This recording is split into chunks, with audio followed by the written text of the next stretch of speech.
J'aime beaucoup maman. Beaucoup. La plus belle cuisinière. La plus belle maman du monde et la plus belle princesse.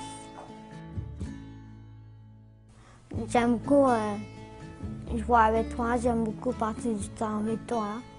J'aime beaucoup quand tu lis des livres, on va au parc et quand on joue aux échecs. Maman, je t'aime fort. Mamie, tu es belle, généreuse et tu cuisines bien. Merci de m'avoir portée pendant 9 mois et avoir pris soin de moi. Aujourd'hui, c'est ta fête, alors amuse-toi et repose-toi. Parenthèse, reposer ne veut pas dire ne pas cuisiner. Alors, bonne fête. Ma mère, elle est gentille, elle s'occupe toujours bien de nous, elle veut toujours notre réussite, elle fait toujours plein de choses pour nous. Bonne fête maman, amuse-toi aujourd'hui, cette journée elle est pour toi, on t'aime tout. C'est une personne très souriante, elle est toujours là, chaque fois que j'ai besoin d'elle, c'est une personne extraordinaire. Je t'aime maman. Ah ouais, j'aime bien rire avec ma maman, c'est une personne importante pour moi. J'aime juste parler avec elle, là, dans le sofa assis, puis à regarder puis parler ensemble. Bonne fête des mamans, maman. Merci d'être là pour moi. Je t'aime. Moi, ma mère, c'est quelqu'un de dévoué. J'aime passer du temps avec elle, j'aime parler avec elle. C'est quelqu'un de très sage aussi. Elle s'intéresse à ce que je fais, puis elle m'encourage aussi. J'aime aller marcher avec ma maman. Quand je suis malade, elle me soigne. Faire des randonnées en vélo. Regarder des films avec elle. Bonne fête des mères. Je t'aime très, très fort, maman. J'aime ça jouer aux cartes. Puis j'aime ça aussi écouter des films avec elle et ma soeur. Bonne fête des mères, maman. Je t'aime. Ma mère, c'est quelqu'un de très dévoué, très généreuse, qui prend soin des autres. Elle a toujours été là pour nous. J'aime beaucoup passer du temps avec elle. J'aime niaiser avec elle. Et ce que j'aime aussi, c'est qu'elle rit à toutes mes jokes, même quand elles sont pas très drôles. Je t'aime, maman. Bonne fête des mères, maman.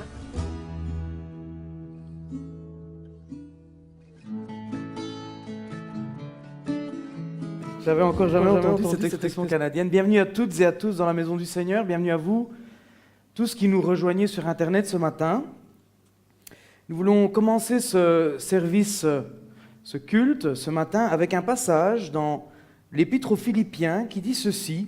« Enfin, frères et sœurs, portez vos pensées sur tout ce qui est vrai, tout ce qui est honorable, tout ce qui est juste, tout ce qui est pur, tout ce qui est digne d'être aimé. » Est-ce que vous aimez vos mamans ?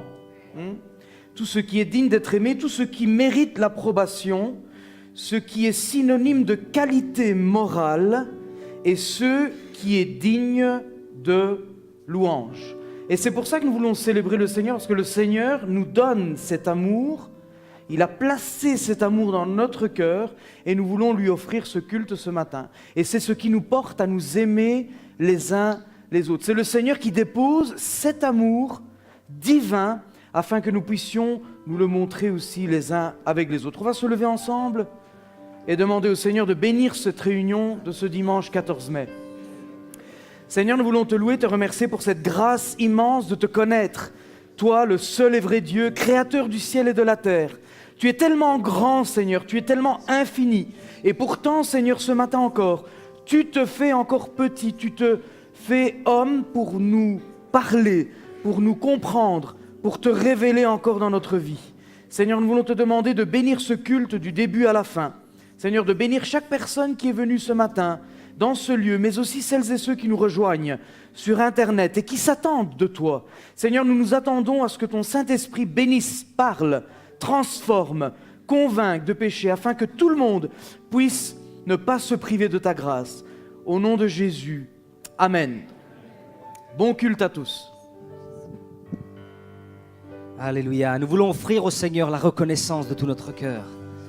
Nous t'offrons reconnaissance, Seigneur Jésus. Alléluia. Béni soit ton nom.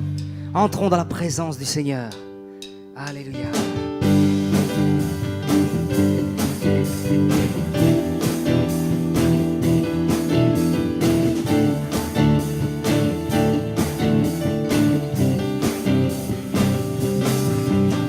Offrons Seigneur reconnaissance, Son amour durera jamais. car il est bon, il est au-dessus de tout. Son amour durera jamais. Chantons, chantons d'une main puissante et d'un bras tendu. Son amour durera jamais. Oh Jésus, il nous donne une vie nouvelle. Son amour durera jamais. Ensemble, chantons,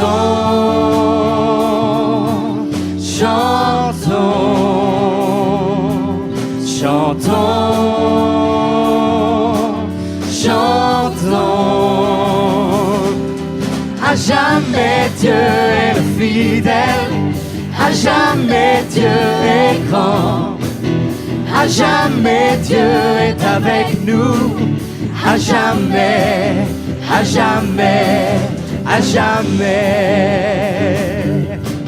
Béni soit ton nom, Seigneur Jésus, du matin au soir, du lever du soleil jusqu'à son couchant. Son amour durera jamais. Oh oui, par la grâce de Dieu, nous persévérons. Son amour durera jamais. Et ensemble, chantons,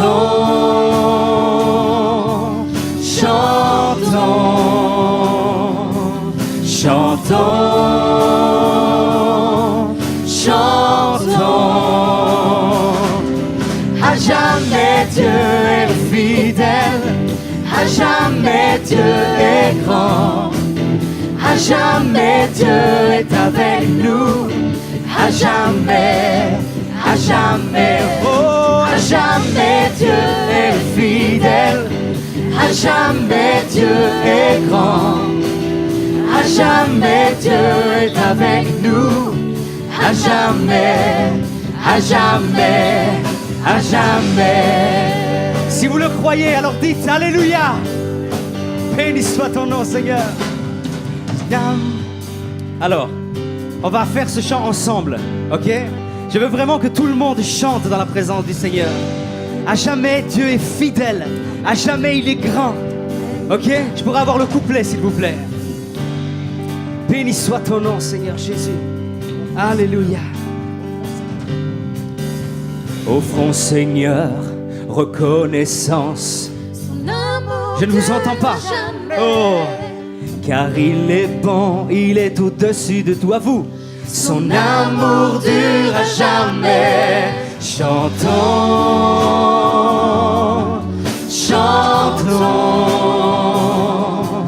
chantons, chantons, chantons. À jamais Dieu le fidèle. À jamais Dieu est fidèle. À jamais Dieu est grand. À jamais Dieu est avec nous. À jamais, à jamais, oui, à jamais, oh, Dieu est fidèle. À jamais Dieu est grand. À jamais Dieu est avec nous. À jamais, à jamais, à jamais. Béni soit ton nom, Seigneur Jésus. Tu es béni, Seigneur. À jamais ton nom est fidèle. Au siècle des siècles, tu as été fidèle et tu seras fidèle. Alléluia. Béni soit ton nom, Jésus. Alléluia. Son amour dure à jamais. Ensemble. Son amour dure à jamais. Ton amour, Seigneur. Son amour dure Oh, à son jamais. amour encore. Son amour dure à jamais. Ton amour, Jésus. Son amour dure à jamais. Alléluia. Son amour dure à jamais. Son amour dure à jamais. Chantons, chantons, chantons, chantons. Jamais, à jamais le fidèle. À jamais Dieu est grand. À jamais Dieu est avec nous. À jamais, à jamais, oh, à jamais, À jamais Dieu est il est fidèle. fidèle. À jamais Dieu est grand. À jamais Dieu est avec nous. À jamais, à jamais, à jamais. Alléluia. Béni soit ton nom, Seigneur Jésus.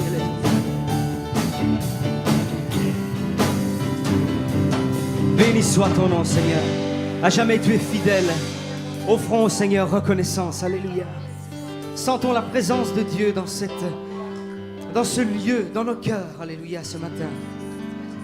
Que le Saint-Esprit puisse vraiment prendre la place qu'il doit occuper dans nos vies. Car son nom est puissant. Alléluia. Son nom est saint. Et nous voulons t'offrir reconnaissance, Seigneur Jésus. Alléluia. Il n'y a personne comme Jésus.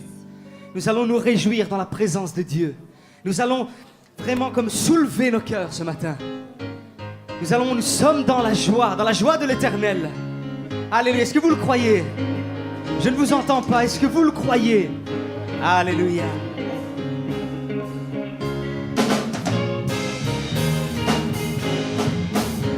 Il n'y a vraiment personne comme Jésus au milieu des fils de Dieu. Nul n'est comparable à Jésus parmi tous les fils des hommes. Il n'y a personne.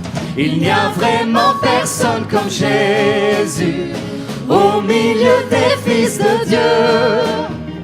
Nul n'est comparable à Jésus parmi tous les fils des hommes. Et j'ai cherché partout. Oh, il n'y a personne comme lui. J'ai fouillé par ici, par là, personne. J'ai tourné dans le monde entier. Il n'y a personne comme lui. J'ai cherché partout. Oh, il n'y a personne comme lui. J'ai fouillé par ici, par là, personne. Oh oui, j'ai tourné dans le monde entier. Ensemble, il n'y a personne comme lui. Il n'y a vraiment personne comme Jésus au milieu des fils de Dieu. Nul n'est comparable à Jésus parmi tous les fils des hommes. Il n'y a personne. Il n'y a vraiment personne comme Jésus au milieu des fils de Dieu. Nul n'est comparable à Jésus parmi tous les fils des hommes.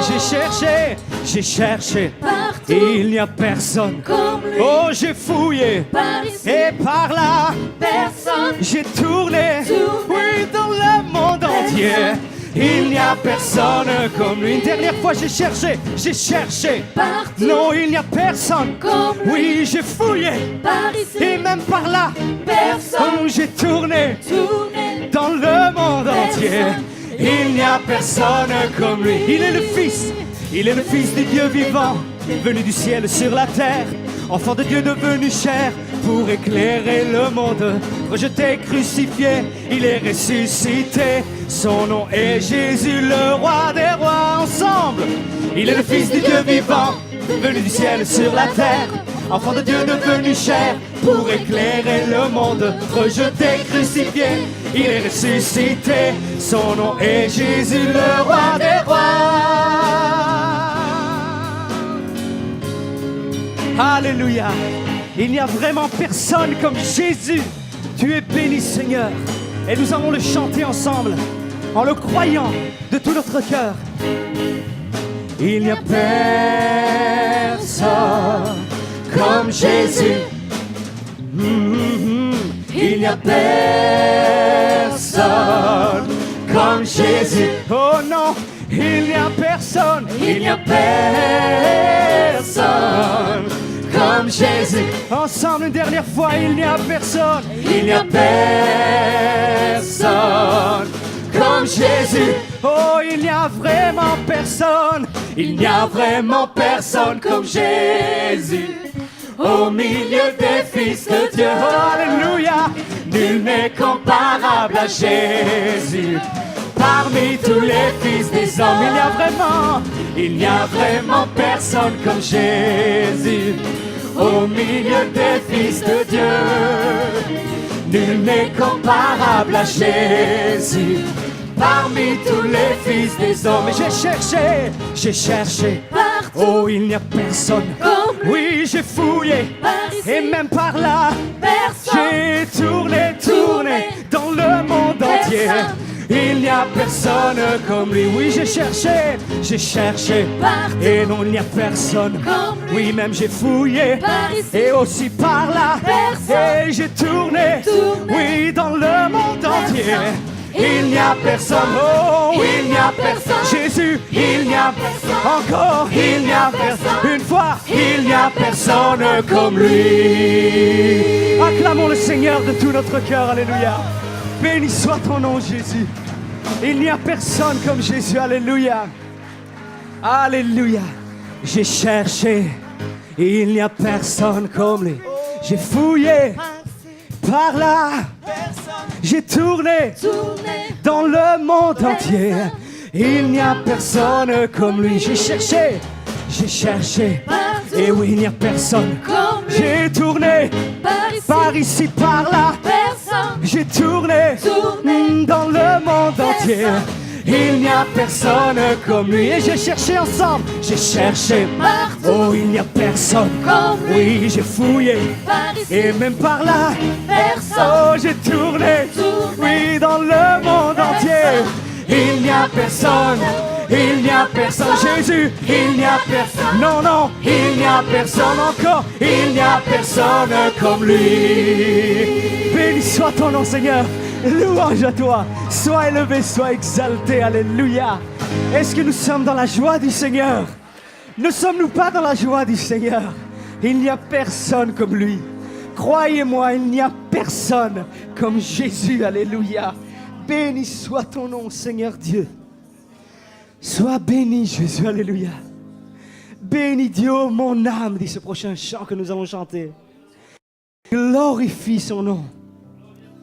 Il n'y a personne comme toi, Seigneur, sur cette terre qui nous a été donnée pour recevoir la paix et la joie de Dieu. Tu nous conduis dans cette paix, Seigneur, par ton Saint-Esprit. Béni soit le Saint-Esprit de Dieu. Alléluia. Sois béni ce matin. Reçois la paix et la joie du Seigneur dans ton cœur. Alléluia.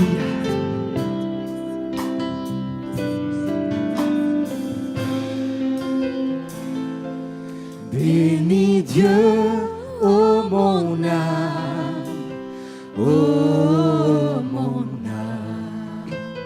et glorifie son nom. Chante plus que jamais, ô mon âme, je glorifierai ton nom. Voici l'aurore, voici l'aurore, le jour se lève. le jour se lève. Je veux chanter encore aujourd'hui. Tout à nouveau, Oh, alléluia. je veux chanter. Et malgré toutes circonstances, Malgré les circonstances, et les malheurs qui pourraient également m'atteindre, qui pourraient m'attendre, le soir encore, alléluia. le soir encore, je te chanterai. Alléluia. Bénis Dieu, ô mon âme, Oh, mon âme, et glorifie son nom. Chante plus que jamais, ô mon âme, je glorifierai ton nom. Tu es bonté, lent à la colère. Ton nom est grand et ton cœur est bon. Pour tes bienfaits, Jésus, je chanterai sans cesse. Alléluia. Sans nombre, sans les raisons de mon cœur. Bénis Dieu, oh mon Jésus, alléluia. Sois béni, Seigneur. Et nous chantons notre louange à toi. Chante plus fort et plus haut que jamais. Chante plus que jamais.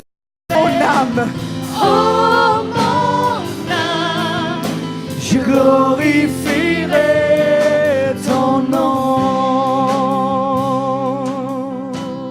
en ce jour où fumeront mes forces, cette heure approche où viendra la fin. Viendra la fin. Alors mon âme chantera encore Durant 1000 ans, puis éternellement. Alléluia. bénis Dieu, oh mon âme, oh mon âme, Et glorifie son nom, glorifie son nom. chante plus que jamais. Jésus, Oh mon âme, je glorifierai ton nom. Je glorifierai ton nom. Je glorifierai ton nom.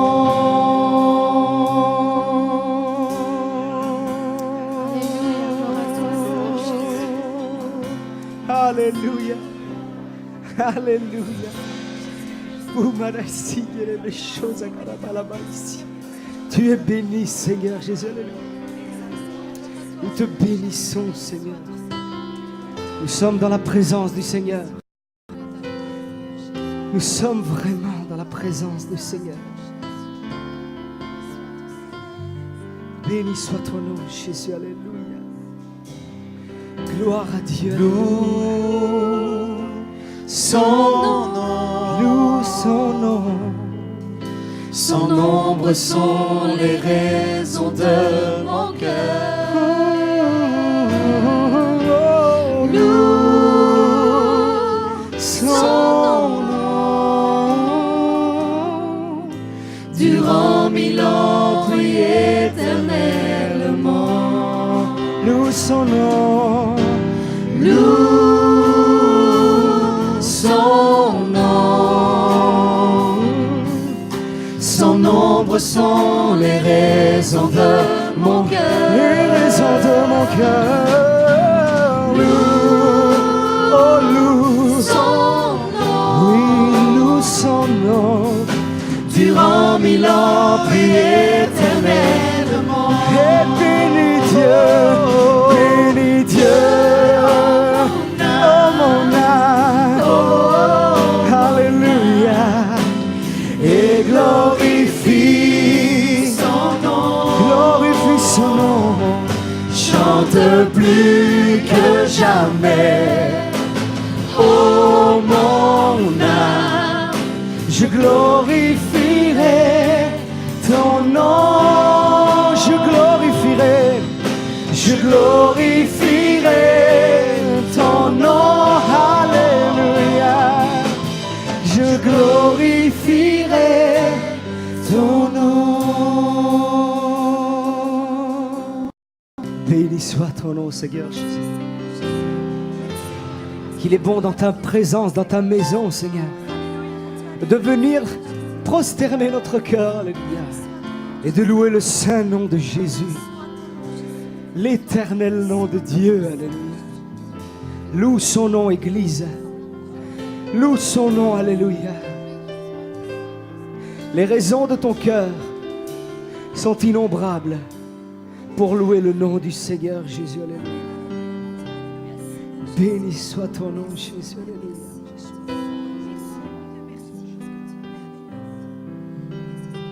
Gloire à toi, Seigneur. Béni soit ton nom. Louons le Seigneur, louons le Seigneur. Alléluia. La présence du Seigneur est réelle en cet endroit. La présence du Seigneur est présente parmi nous. Alléluia. Ouvre ton cœur à Jésus. Laisse le Saint-Esprit faire ce travail dans ta vie. Invite-le dans ton cœur. Ce choix t'appartient. Je suis à la porte et je frappe. Celui qui m'ouvrira, alors j'entrerai avec lui et je souperai avec lui. Je communierai avec lui. Alléluia. Béni soit ton nom, Jésus. Alléluia. Tu es béni, Jésus. Alléluia. Gloire à Dieu.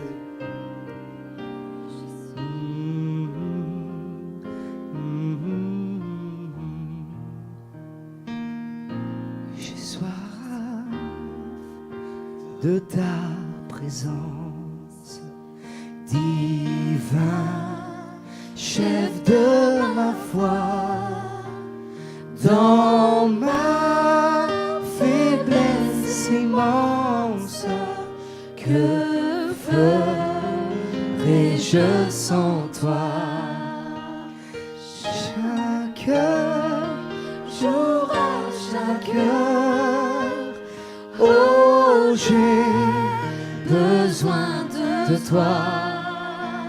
Viens Jésus et demeure auprès de moi.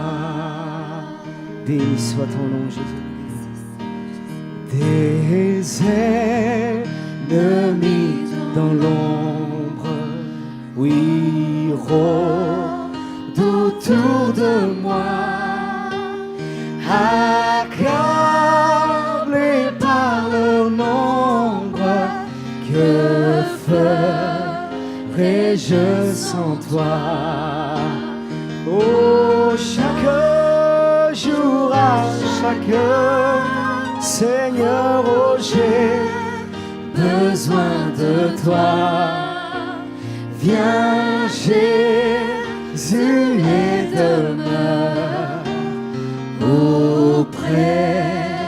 auprès de moi. Alléluia. Béni soit ton nom, Seigneur Jésus. Alléluia. Tu es béni, Seigneur. Continuons de louer le Seigneur. Nous sommes dans la présence de Dieu. Alléluia. Béni soit ton nom, Jésus.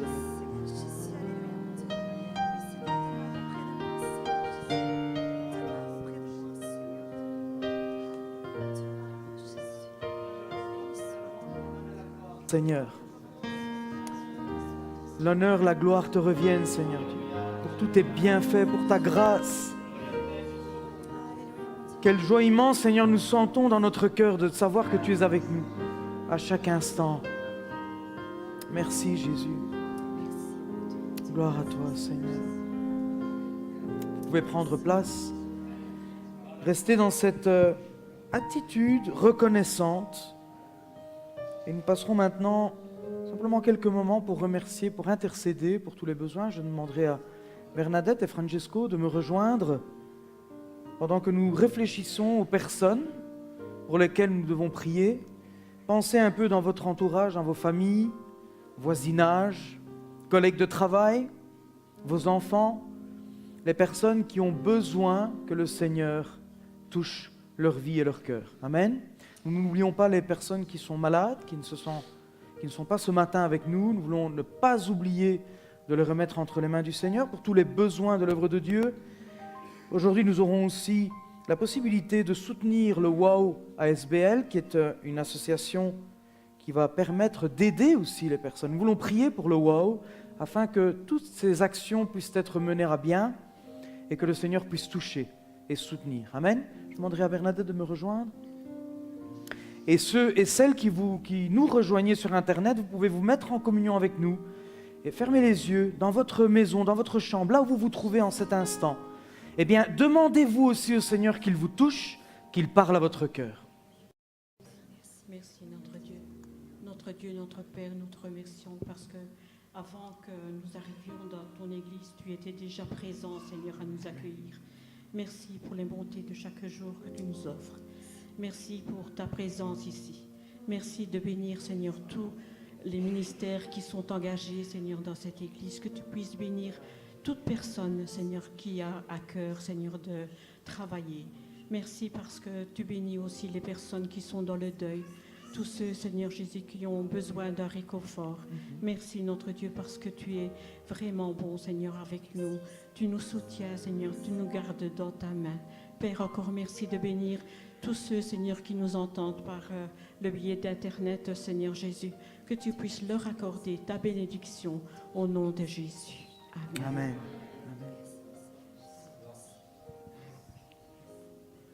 Merci Seigneur pour tout ce que tu fais dans nos vies, Seigneur. Merci encore parce que tu nous as choisis. Nous sommes tes enfants, Seigneur. Et ça, c'est merveilleux, Seigneur, parce que nous pouvons avoir ta vision de toi, Seigneur, et être sauvés par toi, Seigneur. Et ça, c'est le plus beau des cadeaux que nous pouvons avoir, Seigneur. Encore, Seigneur, avec ton autorité, Seigneur, aujourd'hui, Seigneur, je proclame que toute maladie, Seigneur, puisse sortir de cette église, sortir de ce lieu, Seigneur. Que toute personne, Seigneur, qui sont en dehors de l'église aussi, qui sont même chez eux en train de regarder, Seigneur, puissent être aussi touchés par ta présence, Seigneur, et qu'ils puissent aussi, Seigneur, par ton autorité, Seigneur, être remplis de ton amour, et que toute maladie, toute chose, même tout péché qu'ils ont en eux, Seigneur, puisse être évacué, Seigneur, puisse être sorti, Seigneur. Merci pour tout dans ton nom, Seigneur, dans le nom de Jésus, Amen. Seigneur. Amen. Amen. Le Seigneur est bon et sa miséricorde dure.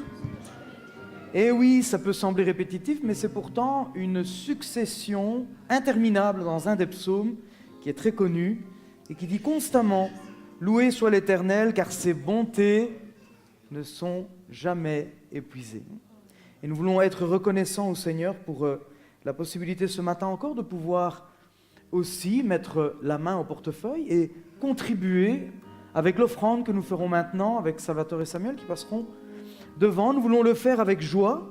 Je voudrais profiter de ce moment pour donner la bienvenue à celles et ceux qui nous avaient rejoints ce matin dans ce lieu, mais aussi à celles et ceux qui vous connectez ce matin sur www.generaction.be. Le Seigneur vous aime, le Seigneur est à votre écoute, le Seigneur a un regard favorable sur votre vie. Donnez aussi la bienvenue à la petite fille de la sœur Pasqualina qui nous a rejoint ce matin. C'est une joie de te recevoir parmi nous ce matin et nous voulons continuer à prier pour ta maman, continuer à la remettre entre les mains de notre Dieu. Amen. Nous voulons ensemble nous lever pour chanter un cantique de remerciement au Seigneur et le faire avec notre corps. Le corps peut exprimer sa reconnaissance au Seigneur ce matin.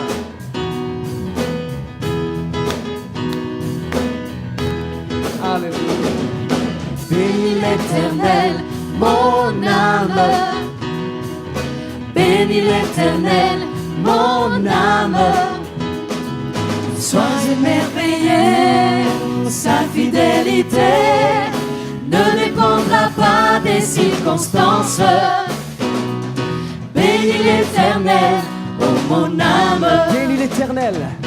Bénis l'Éternel, mon âme. Bénis l'Éternel, mon âme.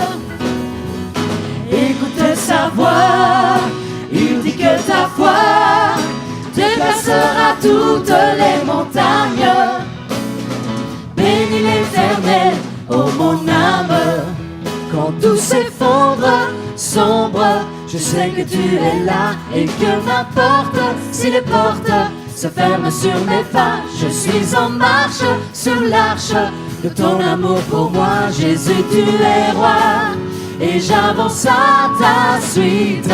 Bénis l'Éternel, mon âme. Alléluia. Bénis l'Éternel, mon âme. Sois émerveillé, sa fidélité ne dépendra pas des circonstances. Bénis l'Éternel, oh mon âme. Alléluia. Joie de pouvoir louer ensemble le Seigneur. S'il y a bien un dénominateur commun qui va très bien avec le nom du Seigneur Jésus, c'est ensemble. Alors que les circonstances dans la société nous poussent à nous diviser, et nous l'avons vu récemment avec tout ce qu'il se passe au niveau du politique, le monde politique, les choix de l'un ou l'autre programme politique peuvent diviser les personnes. Ce qui est merveilleux avec le programme du Seigneur Jésus, c'est qu'il reçoit l'unanimité. Et ensemble, nous pouvons le fêter. Alors ce qui est magnifique avec le Seigneur, c'est que ça ne se limite pas à un seul pays. Si déjà l'homme a des difficultés à réunir l'ensemble de la population autour d'un projet commun, le Seigneur Jésus, lui, a été capable de réunir, mais véritablement, par son sang, des hommes et des femmes de toutes les nations, de toutes les langues. Je vois par exemple ici en face de moi notre sœur africaine assise à côté d'une dame, une sœur qui est sicilienne, du fin fond de la Sicile, liée avec une sœur qui vient du fin fond de l'Afrique. Qu'est-ce qui pouvait unir notre sœur Pina avec notre sœur africaine? Absolument aucune probabilité qu'un jour elles puissent se rencontrer et célébrer le Seigneur ensemble. C'est quelque chose qui relève du divin, c'est quelque chose de surnaturel. Et déjà le simple fait que vous vous trouviez assis à côté de quelqu'un que vous n'auriez en temps normal jamais rencontré, devrait vous porter, doit nous porter à nous dire « merveille de connaître le Seigneur Jésus et de pouvoir le célébrer ensemble, de nous vous regarder les uns les autres et de vous dire « bien-aimé, le Seigneur Jésus t'aime ». Amen, vous pouvez le faire ce matin. Vous pouvez vous regarder les uns les autres. Quel bonheur!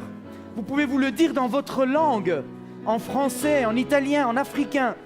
Que chacun puisse se regarder et se dire vraiment « oui, bien-aimé du Seigneur, tu es aimé de Dieu ».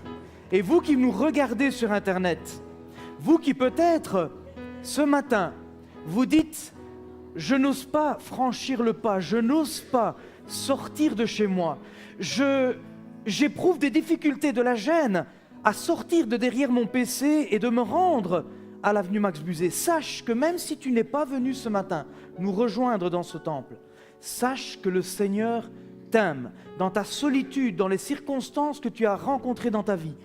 Aujourd'hui, le Seigneur te dit « mon enfant, ma fille, je t'aime ». Et ça, c'est quelque chose qui nous pousse à louer ensemble le Seigneur. Il y a quelqu'un d'autre ce matin qui veut dire au Seigneur combien elle l'aime. C'est notre merveilleuse petite Manuela Ameyi qui va nous chanter un cantique, aidée de son responsable de l'école du dimanche. Nous avons de temps à autre des enfants de l'école du dimanche, vous qui nous rejoignez sur Internet. Oui, nous venons avec nos enfants à l'église parce que nous sommes convaincus que les enfants peuvent connaître Jésus dès leur plus jeune âge. Et personne mieux qu'un enfant ne peut exprimer la beauté et la simplicité de l'amour de Dieu. Manuela, tu peux me rejoindre?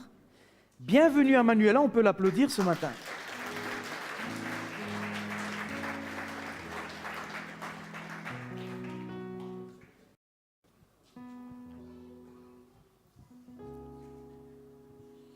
Dieu soit loué. Oui. Amen. Je vais vous chanter, tu es le chant que je chante, parce que je l'ai beaucoup aimé quand on l'avait chanté en groupe et j'aimerais bien le chanter.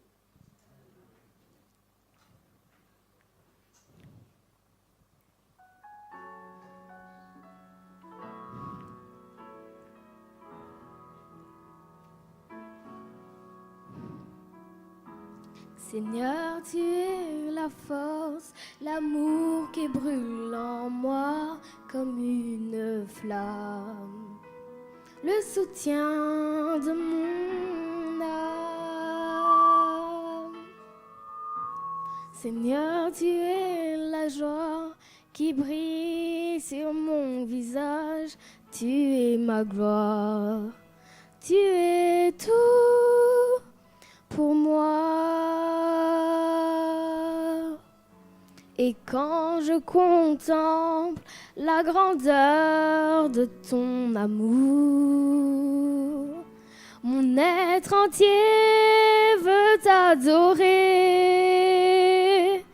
Tu es le chant que je chante, tu es la mélodie de mon cœur, à jamais le sujet de mes louanges.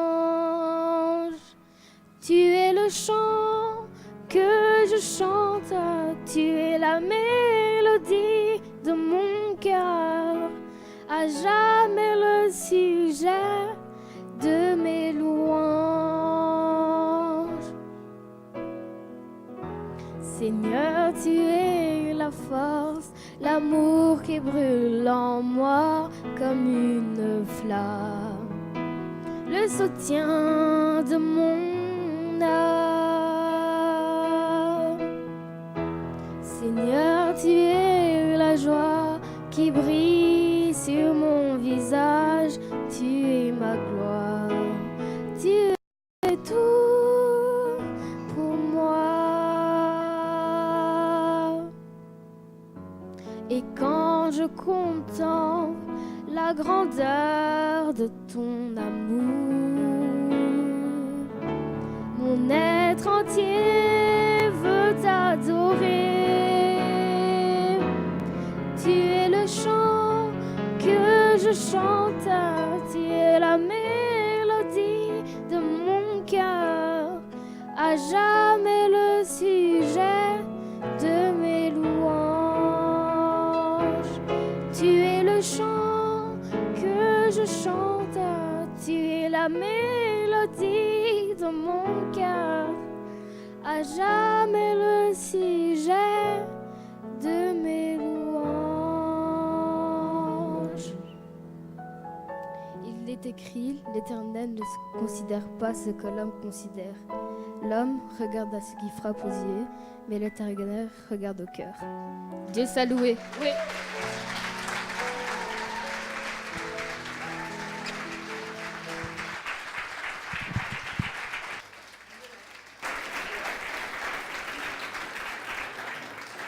Tu peux revenir à côté de moi. On va te remercier en priant pour toi. D'accord? Tu as béni l'Église avec ton talent. Eh bien, l'Église maintenant veut te remercier. En se levant tous ensemble, on va prier pour Manuela. Amen. Seigneur Dieu, nous voulons te louer, te remercier pour le talent que Manuela a accepté d'utiliser ce matin pour bénir l'Église et pour bénir aussi celles et ceux qui nous rejoignent sur Internet. Seigneur, nous voulons que Manuela puisse grandir en s'épanouissant en toi. Seigneur, aujourd'hui c'est la fête des mères. Nous voulons qu'elle puisse suivre aussi l'exemple de sa maman Félicity qui a eu la sagesse de l'amener à l'Église, afin que comme sa mère, en grandissant, elle puisse apprendre à te connaître, elle puisse s'épanouir dans la connaissance de la parole de Dieu. Bénis-la, fortifie-la, garde-la durant son séjour à l'école, durant tous les moments qu'elle passe avec toi. Au nom de Jésus. Amen. Merci Manuela. Voilà. Emmanuela.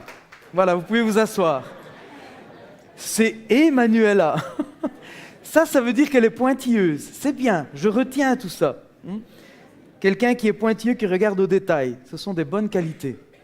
Bien, nous voulons remercier le Seigneur pour ces bons moments passés devant lui. Nous avons eu l'occasion de prier, nous avons eu l'occasion d'écouter des chants qui célèbrent le Seigneur. Je demanderai à mon collaborateur Benjamin de passer devant pour prier afin que la parole ce matin soit présentée avec autorité, avec l'onction du Saint-Esprit. Nous sommes une église qui croyons que sans l'autorité et la guide du Saint-Esprit, nous ne pouvons rien faire. Amen.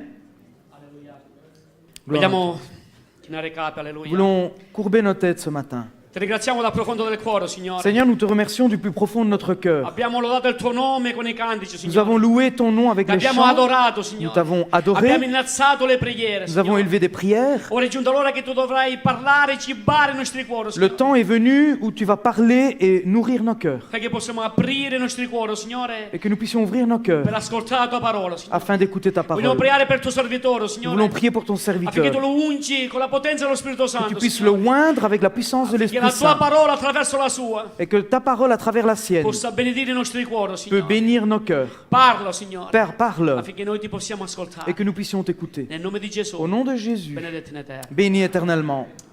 Amen. Vous qui nous rejoignez sur Internet ce matin, nous allons lire un passage qui se trouve dans la deuxième épître de Timothée. Nous allons le faire au fur et à mesure que je voudrais commencer cette prédication avec un petit exemple de ce que vous pourriez imaginer comme héritage maternel. Alors la question que je pose à chacun ce matin, contrairement à ce qu'on pourrait imaginer, souvent quand il y a la fête des mères, on dit ben voilà, on va parler de ce que les enfants vont offrir à la maman. Mais la question que je me pose ce matin, c'est de savoir quel est l'héritage que les mères peuvent donner à leurs enfants. Alors j'essaie de chercher un peu, me renseigner un peu sur Internet, de voir un peu quelles sont les choses précieuses que les mamans, au fil des siècles, avaient usage d'offrir à leur progéniture ou spécialement à leurs filles ou à leurs fils. Et je voudrais qu'on puisse déjà mettre le PowerPoint ce matin par rapport à l'héritage maternel. Je voudrais vous poser la question de savoir, d'après vous, qu'est-ce qu'une mère pourrait offrir à sa fille? Sans tarder. Ah, on ne parle pas de tout ce qui est amour. Moi, je parle de choses matérielles ce matin, d'abord. Donner à manger, nous dit notre sœur. Et heureusement, on va voir un à un les différents héritages que les mamans offrent à leurs enfants sur le PowerPoint. Est-ce que le PowerPoint est prêt? Alors, voilà ce que les mamans avaient l'habitude, ou les grands-mères passaient de génération en génération, la grand-mère qui gardait la robe de mariée, la donnait à sa fille, et la fille la donne à la petite fille. C'est des habitudes qui se perdent, puisque maintenant, avec la mode, certaines n'oseraient pas porter ce genre de robe de mariée, on dirait une tenture.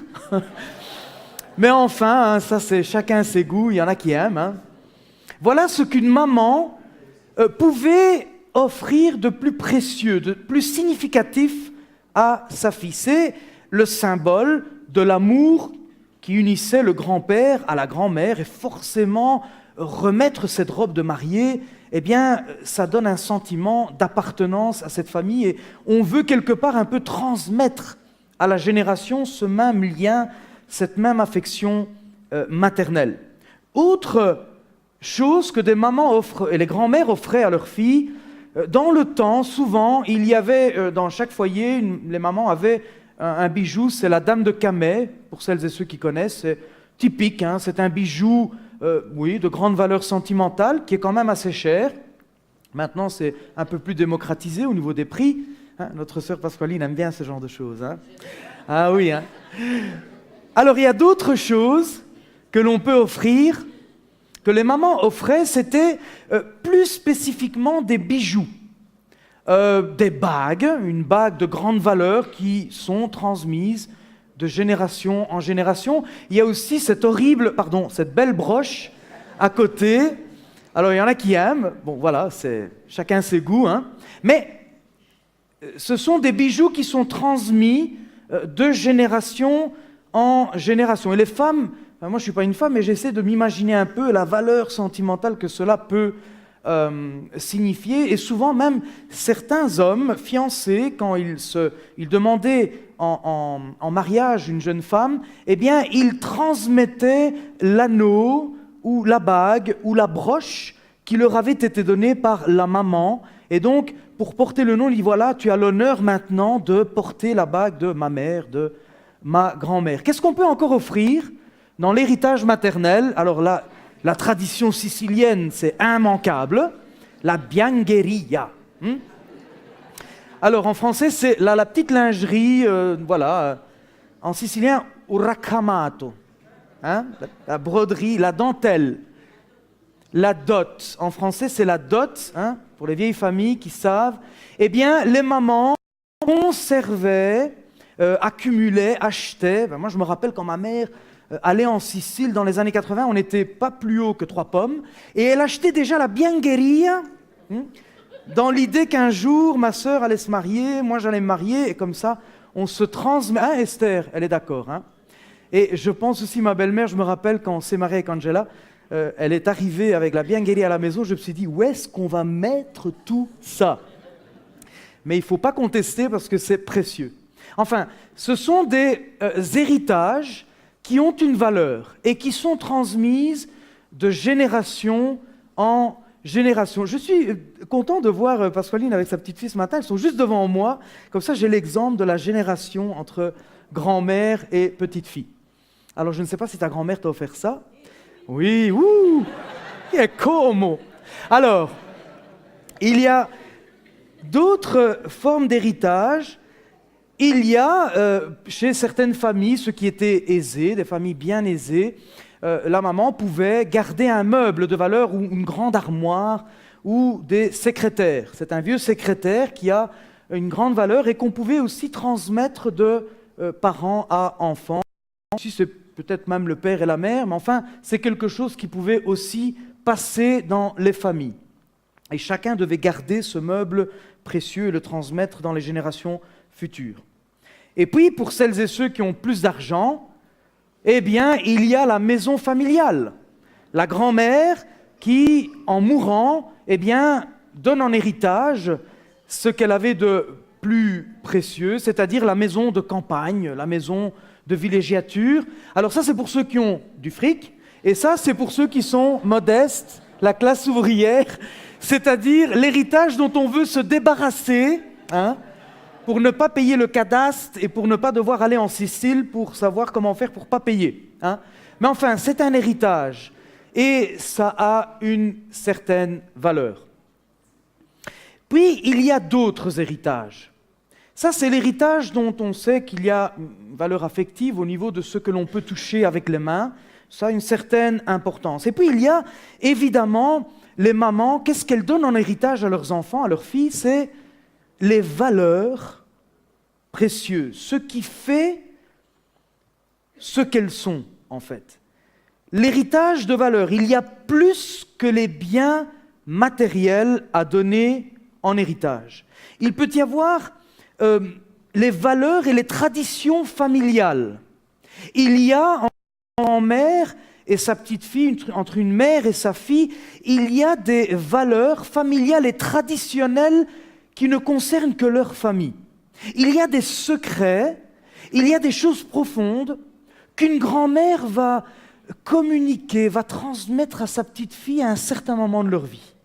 Quelque chose qu'elle a besoin de savoir. Une valeur qui lie la grand-mère à la petite fille, quelque chose qui passe les générations. Ça peut être des valeurs familiales profondes, comme par exemple des réunions de famille.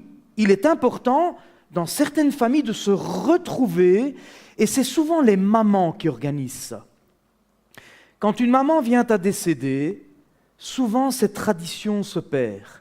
Pourquoi? Parce que la mère ou la grand-mère, eh bien, c'est le centre de gravitation autour de laquelle tous les enfants se réunissent. Je vous encourage, à celles et ceux qui avaient encore une maman, de respecter ce genre de tradition. Parce que ce sont des moments où vous allez vous retrouver ensemble.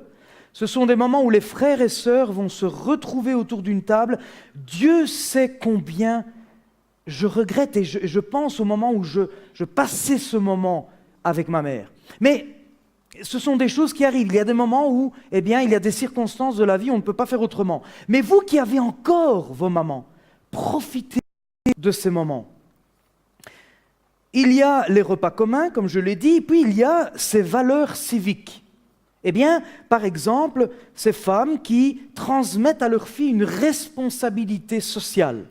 La maman était impliquée dans une association, la maman faisait du politique, ou peu importe, avait une autorité peut-être dans le village, et cette mère transmet ce gène à la petite fille ou à la fille, et donc de génération en génération, cette responsabilité civique se transmet également. Qu'est-ce qu'il peut y avoir encore comme autre héritage de valeurs? Nous avons l'héritage des valeurs philosophiques, c'est-à-dire comment s'ouvrir au monde, comment se relationner avec les autres, avec le respect de la différence, comment apprendre à comprendre les croyances des autres, comment ils raisonnent, l'identité spirituelle des autres, et on essaye un peu de transmettre ça, ce respect. Même si tu n'es pas d'accord, eh bien, tu dois respecter l'autre, et ça fait partie d'un bagage philosophique qui se transmet aussi des fois et qu'on retrouve un peu dans certaines familles.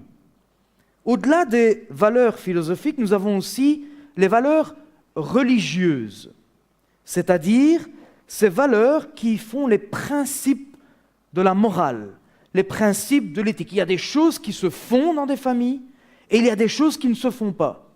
Il y a des comportements acceptables qui sont basés sur un héritage religieux, spirituel, et il y a des comportements qu'on ne tolère pas. Et dès que ces comportements sont bravés, c'est-à-dire qu'on va au-delà de ces comportements, ça bouscule, ça perturbe la famille. Ça, c'est tout ce qui est héritage de l'éthique, de la morale, que l'on met souvent dans le package de la religion, la religiosité. Mais est-ce vraiment le seul héritage digne de pouvoir fêter nos mamans aujourd'hui? Aujourd'hui, comme tous les autres jours de l'année. On profite de ce jour pour parler.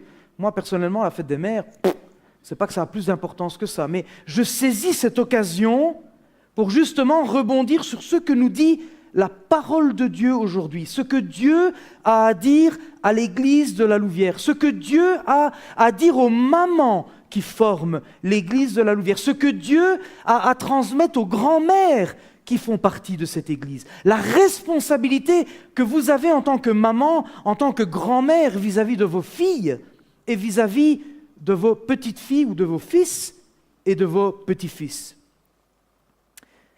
Que servirait-il à l'homme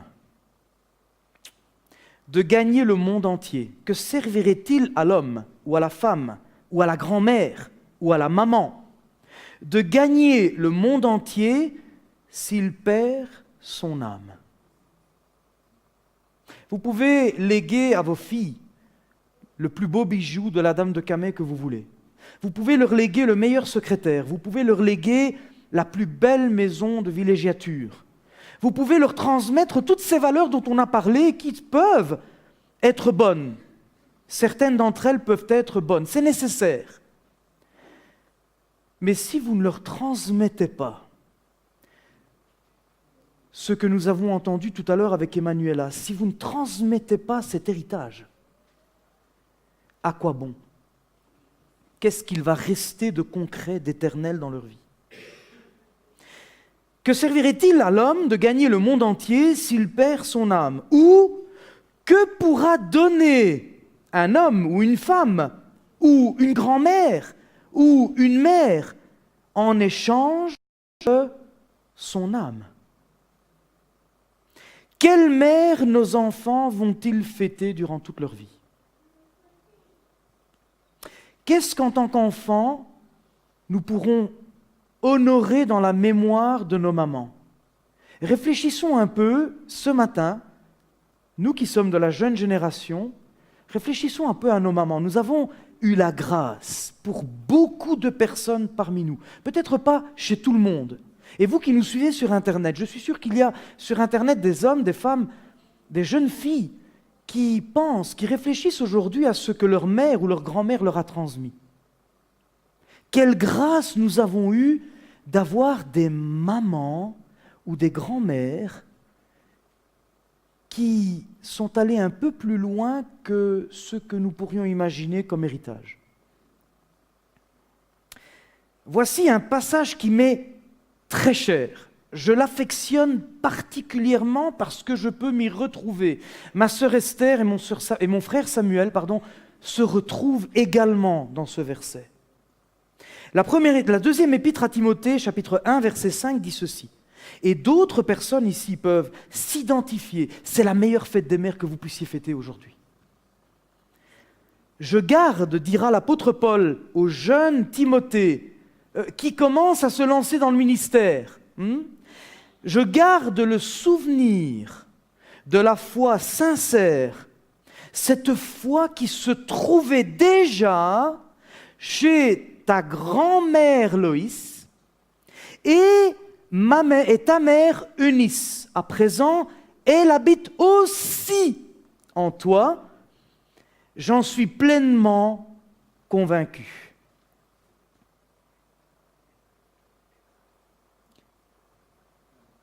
J'ai ici devant moi un exemple de notre sœur Pasqualina qui tient tendrement la main de sa petite fille.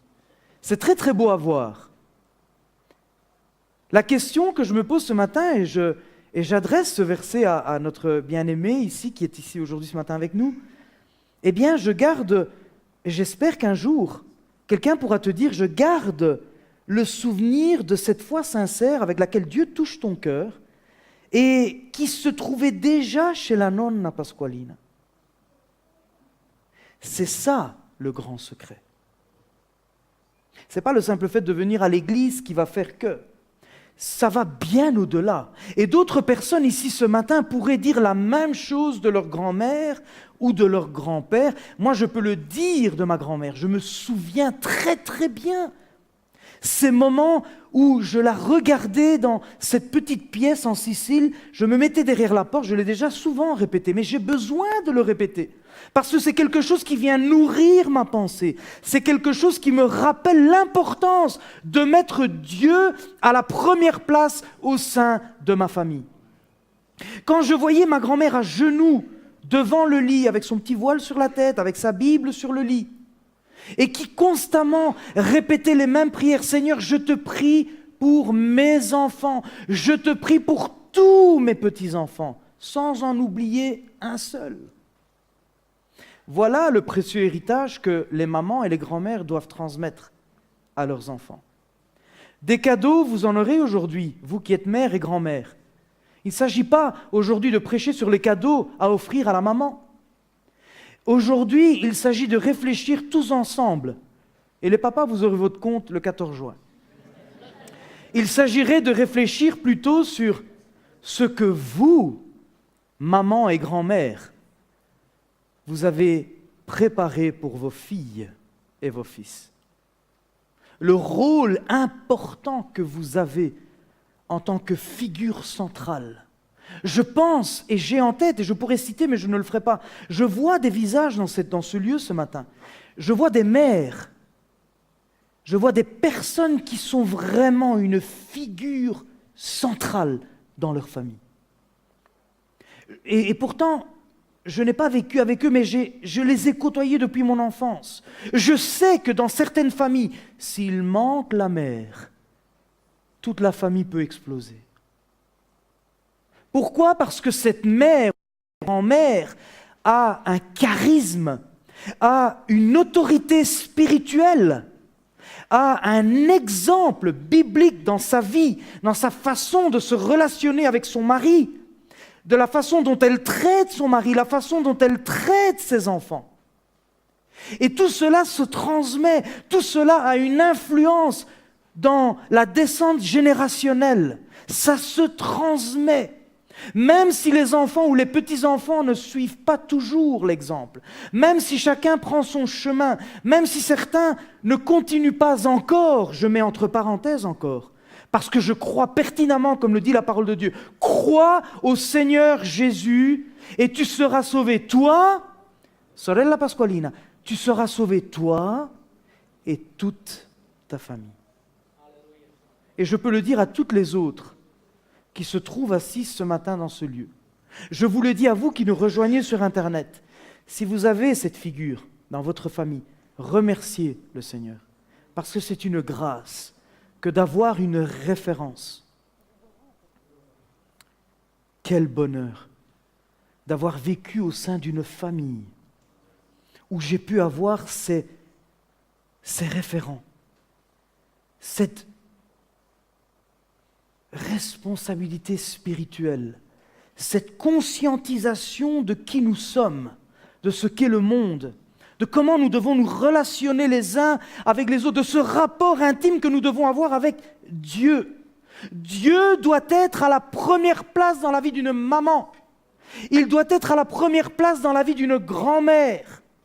De sorte à ce que les enfants, nous de la nouvelle génération, jusqu'au plus petit Nathanaël qui court derrière, chacun doit avoir cette référence en grandissant entre les bancs de l'Église, ces petits-enfants qui vont grandir, qui vont naître, vont devoir se référer à leur mère, à l'attitude de voir comment la grand-mère se comporte aussi dans l'Église. Ça laisse plus d'impact et de témoignage que toutes les prédications et les sermons que vous pourriez leur donner. C'est ce qui vraiment se dépose dans le cœur d'un enfant tout au long de sa croissance au sein de la famille.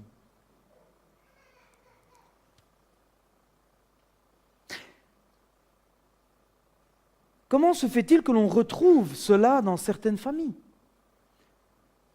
et qu'on ne retrouve pas cela dans d'autres familles? À part le fait que des fois il y a des catastrophes, et il y a des circonstances qui ne dépendent pas de notre volonté, et là, aucun jugement, que Dieu m'en préserve.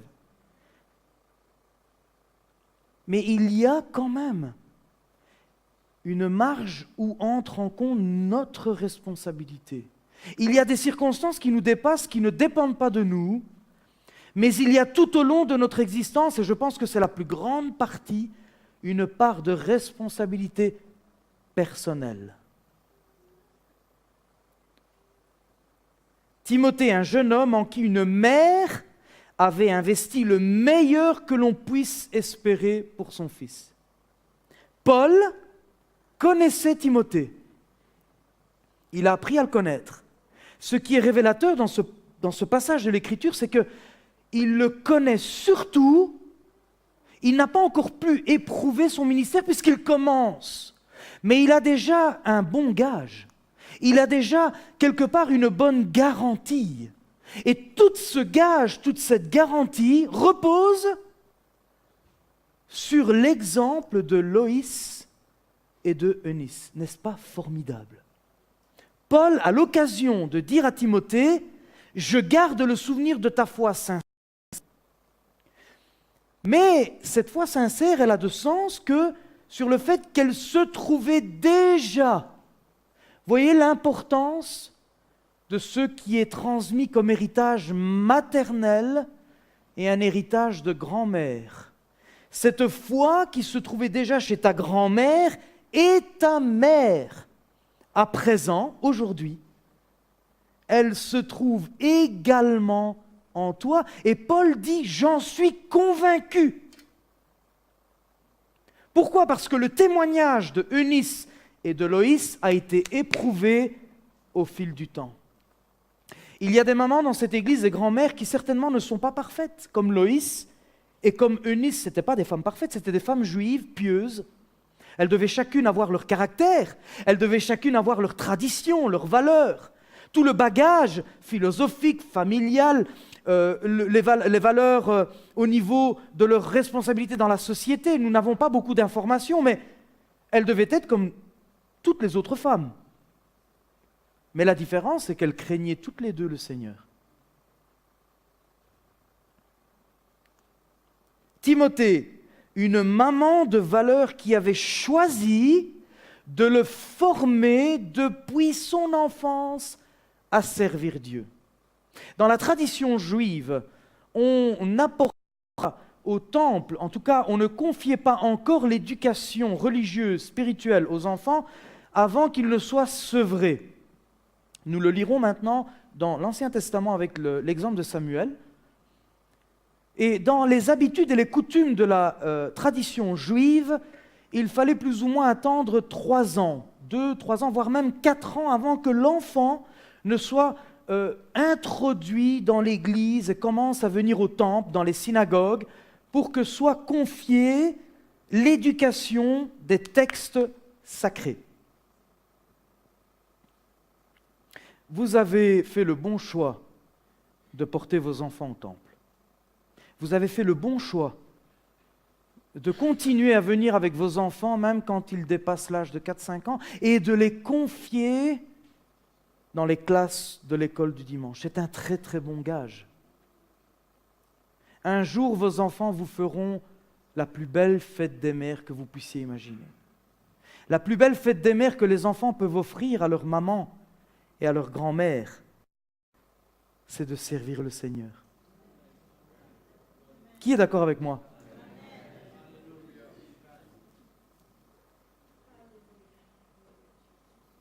Des mamans qui sont capables de faire des sacrifices. Oh, combien de sacrifices ma mère n'a-t-elle pas fait pour moi? Pour que je puisse aller. Et nous n'étions pas une famille très aisée. Mon père était ouvrier, il était, un salaire modeste. Ma mère ne travaillait plus. Et je me souviens qu'il n'était pas question de ne pas aller à un camp des enfants ou un camp des jeunes. Même si ma mère devait ne pas s'acheter la plus belle des robes, elle était capable de coudre ce qui était un peu désuet parce qu'il fallait payer la quote-part des 3 enfants pour aller au camp des enfants ou au camp des jeunes. C'était quelque chose qui ne se raisonnait même pas. Il n'y avait même pas besoin de discuter. Nos enfants doivent aller là où on leur enseigne la parole de Dieu. Et je prie et j'espère que dans ce lieu, ce matin, toutes les mamans prennent cette responsabilité spirituelle. Si vous estimez nécessaire de les inscrire au théâtre, qui est une bonne chose, si vous estimez nécessaire de les inscrire au cours de chant, qui est une très bonne chose, si vous estimez nécessaire de les inscrire au cours de danse, ça peut être une bonne chose aussi. Si vous estimez nécessaire de les inscrire à l'académie de prendre un instrument de musique, grand bien vous fasse, grand bien leur fasse. Mais la chose la plus importante, c'est que vos enfants trouvent un épanouissement total dans la maison de Dieu. Est-ce que je peux avoir un amen? C'est-à-dire que l'éducation spirituelle de vos enfants doit être plus importante que tout le reste. C'est ce qui forge la personnalité d'un individu depuis sa plus tendre enfance. On pourrait presque dire que c'était sa destinée à Timothée de devenir pasteur. Non, ce n'est pas seulement une question de destinée, c'est un investissement dans lequel la maman et la grand-mère avaient investi. Elles s'étaient données âme et corps, elles avaient pris de leur temps, elles avaient mis leur être entier à la disposition du Seigneur pour transmettre à Timothée ce bagage précieux qui allait faire que cet homme allait devenir un prédicateur de l'Évangile. Ça va au-delà de toutes les valeurs philosophiques, les valeurs politiques. Elles auraient pu investir dans tout ce qui est société, de faire en sorte qu'ils soient inscrits dans les associations juives de l'époque. Ça n'aurait jamais eu autant d'impact que celui de devenir serviteur de Dieu. Parce qu'en devenant serviteur de Dieu, Timothée allait être un instrument, un trait d'union entre des centaines et des centaines de personnes et Dieu.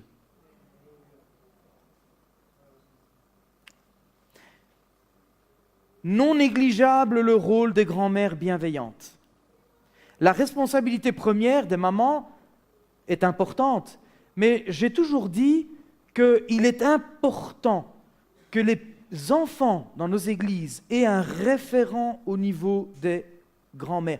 Même si votre maman n'est plus en vie et que vous avez quelqu'un d'autre que le Seigneur vous a donné, une grâce d'avoir, par exemple, je prends le cas de ma belle-mère, il est important pour moi qu'Elisa et Anthony voient chez Bernadette cette figure de grand-mère qui va aussi transmettre ces valeurs qui viennent de la parole de Dieu. Et je l'autorise à donner aussi la discipline biblique quand Angela et moi ne sommes pas là et que nous leur confions nos enfants. Parce que j'estime que c'est important. J'estime qu'elle en a pleinement le droit. Vos mamans ont le droit de discipliner aussi vos enfants. Dans l'équilibre, dans la sagesse, dans la bienséance. Surtout si vous savez qu'elles sont au Seigneur. Surtout si vous savez que ce sont des femmes qui aiment véritablement le Seigneur.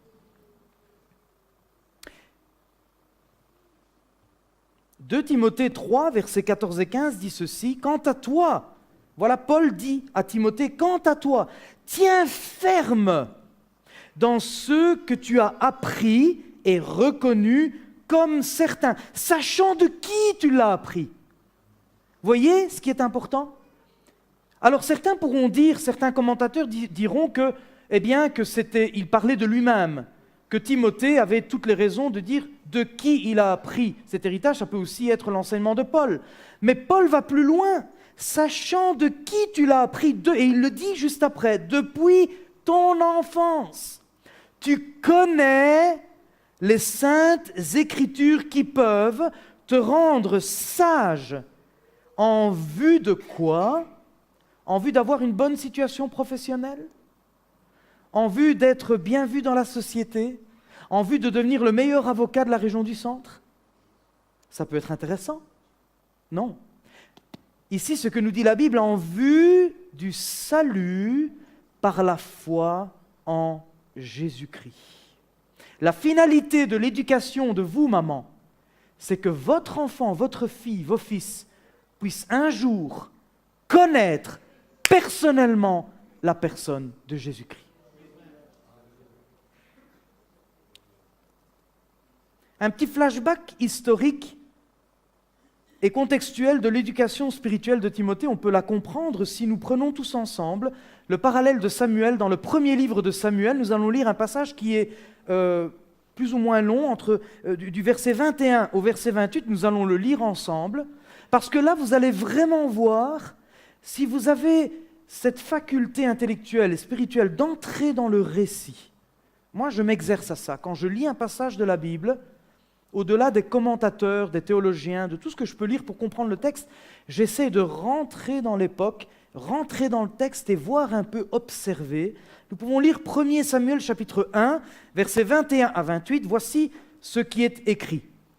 L'année suivante, Elkana se rendit de nouveau à Silo avec toute sa famille pour offrir à l'Éternel le sacrifice annuel et pour accomplir le vœu qu'il avait fait.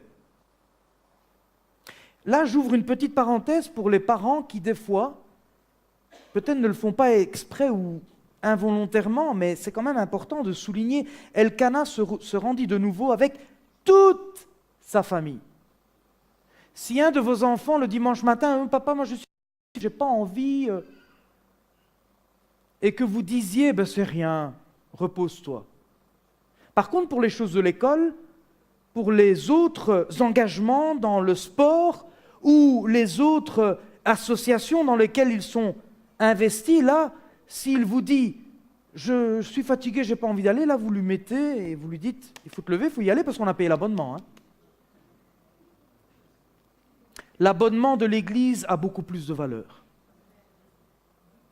Il n'est pas normal que nous laissions nos enfants à la maison le dimanche matin et que nous venions avec peut-être 1 ou 2 enfants.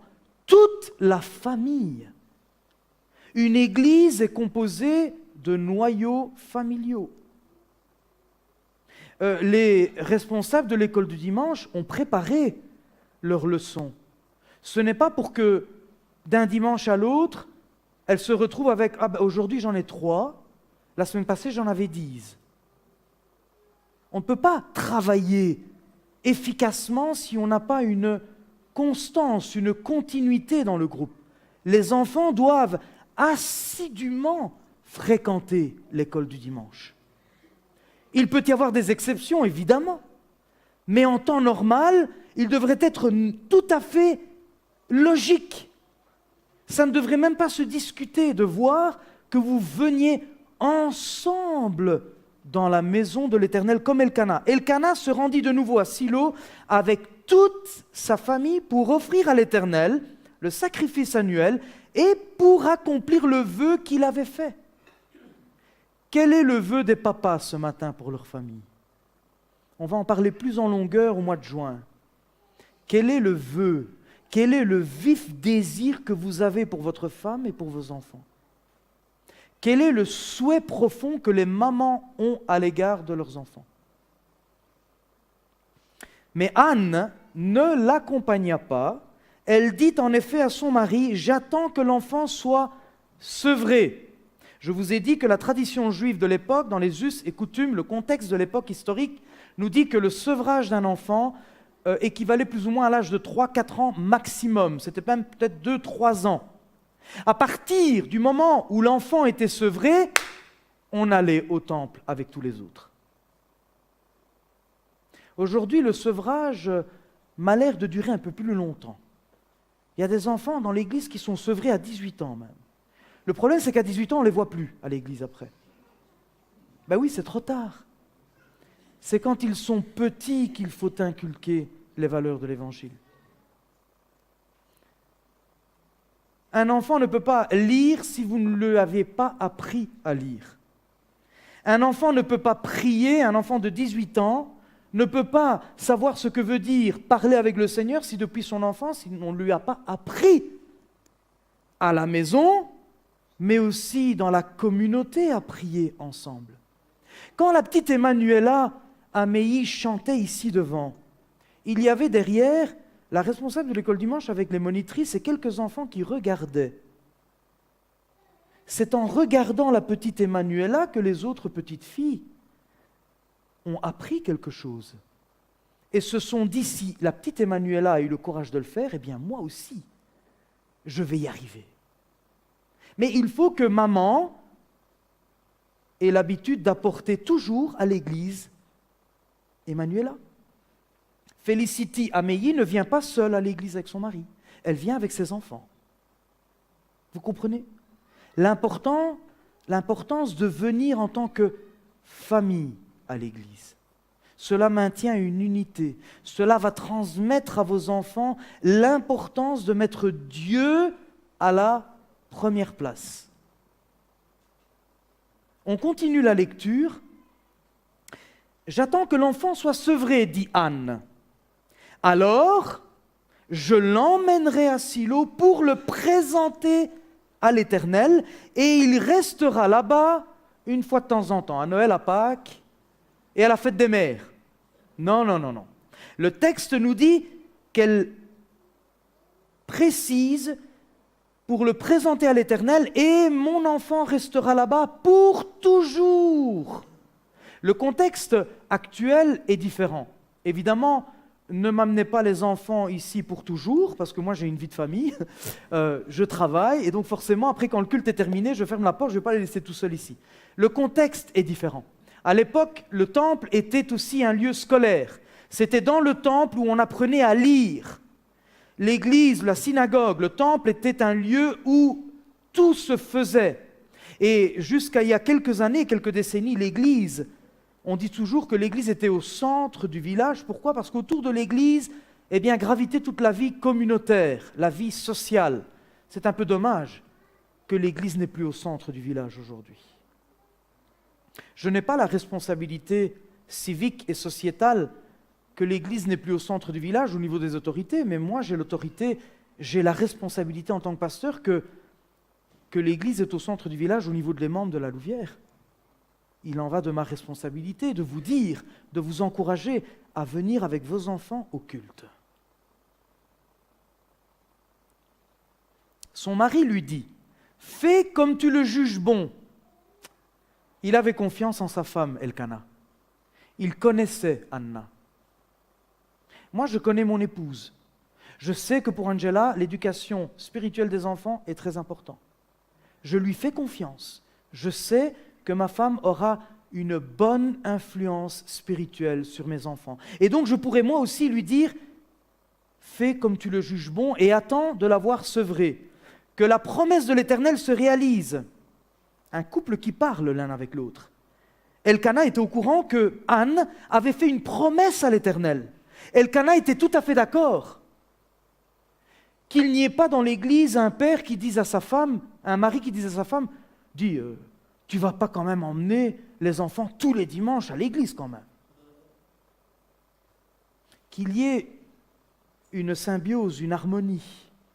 Si papa dit qu'il faut se lever tous les dimanches matins pour venir au temple, plaise à Dieu que la maman est déjà debout en train de les habiller pour que tout le monde arrive à l'heure à l'église. Amen. Son mari lui dit « Fais comme tu le juges bon et attends de l'avoir sevré, que la promesse de l'Éternel se réalise. » Anne resta donc à la maison pour allaiter son enfant jusqu'à ce qu'il soit sevré. Et nous, aujourd'hui, en 2017, on a mieux encore que ça. Elle était obligée de rester à la maison parce que les enfants faisaient beaucoup de bruit. Et des fois, à l'église, il y a beaucoup de bruit. On va pallier à ce problème. Il va y avoir une pièce de l'autre côté qui va être préparée pour les mamans qui venaient avec des petits-enfants en bas âge. On fera tout pour que vous veniez à l'église. Mais après, il en va de votre responsabilité de vous lever le dimanche matin et de venir. On peut préparer toutes les pièces que vous voulez, insonoriser tout ce que vous voulez, mais si vous ne venez pas, c'est un investissement qui ne sert à rien. Anne resta donc à la maison pour allaiter son enfant jusqu'à ce qu'il soit sevré. À ce moment-là, elle l'emmena avec elle au sanctuaire de l'Éternel à Silo en apportant un taureau de 3 ans, 10 kg de farine et une outre de vin. S'il vous plaît, ne venez pas avec un taureau.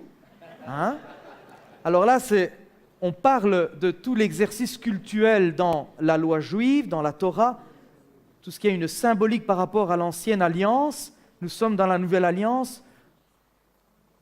Venez avec vos enfants, avec leur farde de l'école du dimanche, avec la parole de Dieu, et avec une attitude prête à apprendre la parole.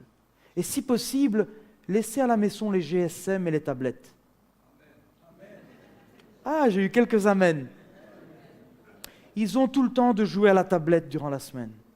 Quand ils viennent à l'église, que leur pensée, que leur attitude ne soit pas distraite par la technologie, mais qu'ils viennent avec un cœur prêt. Ah, aujourd'hui, on va encore découvrir quelque chose de fantastique dans la parole de Dieu. Est-ce que je peux avoir un amen? Et vous qui nous suivez sur Internet, n'ayez pas peur. Venez avec vos enfants dans la maison de l'Éternel. Ils ont tout à apprendre, ils ont tout à y gagner en venant dans l'église. Elle vint avec un taureau de 3 ans, 10 kg de farine et une outre de vin. Le garçon était encore tout jeune, tout petit. Il n'avait pas 18 ans. Il était tout petit. Ils offrirent le taureau en sacrifice, et voilà. C'est-à-dire que quand les parents viennent avec les enfants à l'église, les enfants voient que papa et maman, durant le moment de louange, ne sont pas en train mais qu'ils sont en train de louer l'Éternel. Un enfant regarde ça. Moi, je regardais mon père louer Dieu à l'église. Mon père a toujours été quelqu'un de très... quand on rentre à l'église, silenzio. Très sévère. Mais c'était même au point qu'il ne fallait pas aller aux toilettes durant l'église. C'est-à-dire que si tu dois aller aux toilettes, va avant que le culte commence. Comme ça, tu ne distrais pas l'assemblée. Sauf les personnes âgées qui ont des problèmes de santé, continuez à aller. Mais c'est vrai que... Oui, parce que je ne voudrais pas qu'il y ait un petit problème sur les bancs à la fin du culte. Mais c'est pour vous dire l'idée de la révérence. C'est l'attitude révérentielle. Je savais que quand nous entrions à l'église, le lieu était saint. Il y avait la présence de Dieu. Il fallait se taire, il ne fallait pas parler d'autre chose. Et je me souviens des fois qu'il y avait des frères ou quelqu'un qui allait discuter ou demander des choses futiles à mon père, et mon père qui les engueulait « dopo curto » après le culte. Ces choses-là, on en discute après le culte. Mais il avait raison. Quand on est dans la présence de Dieu, ce qui compte, c'est de louer l'Éternel. Est-ce que vous êtes d'accord avec moi? Mon père est content ce matin.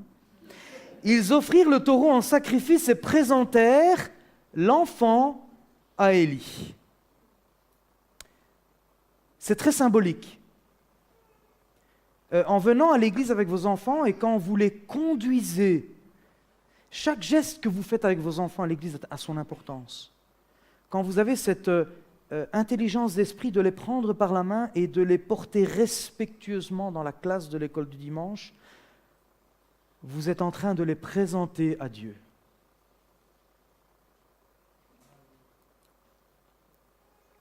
Anne lui dit « Excuse-moi, mon Seigneur, aussi vrai que tu vis, mon Seigneur, je suis cette femme qui se tenait près de toi, ici même, pour prier l'Éternel.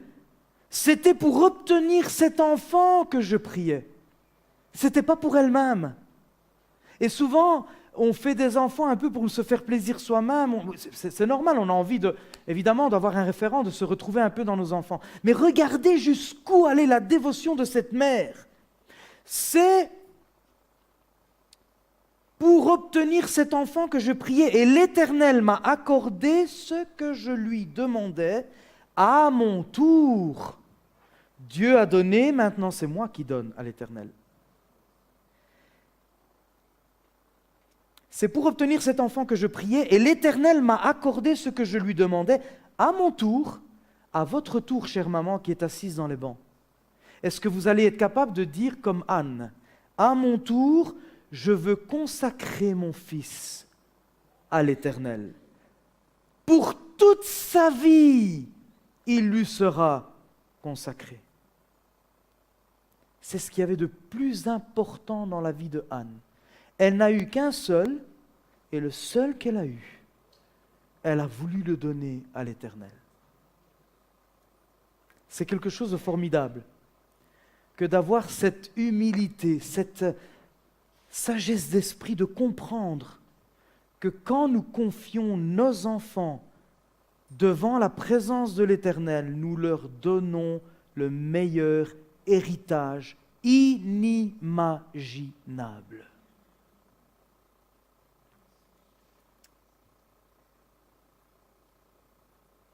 Maman, pour quel héritage souhaitez-vous que vos enfants vous fêtent et vous honorent un jour? C'est la question que je vous pose ce matin. Comment voulez-vous que vos enfants vous voient un jour? Qu'est-ce que vous voulez que vos enfants disent de vous quand ils vous regardent? Comment voulez-vous que vos enfants parlent de vous quand vous n'êtes pas là? Plaise à Dieu ce matin que vous puissiez répondre dans votre esprit. J'espère qu'un jour mes enfants pourront dire « Ah, je n'ai pas eu une maman parfaite, mais ma mère m'a appris à aimer le Seigneur. » Je n'ai pas eu une maman riche, elle n'était pas tirée par 4 épingles, on n'avait pas tout ce qu'on voulait, mais maman, le dimanche matin, nous levait très tôt pour que nous soyons prêts pour ne pas rater l'école du dimanche. Ce qui comptait pour ma mère, c'était que nous connaissions le Seigneur Jésus.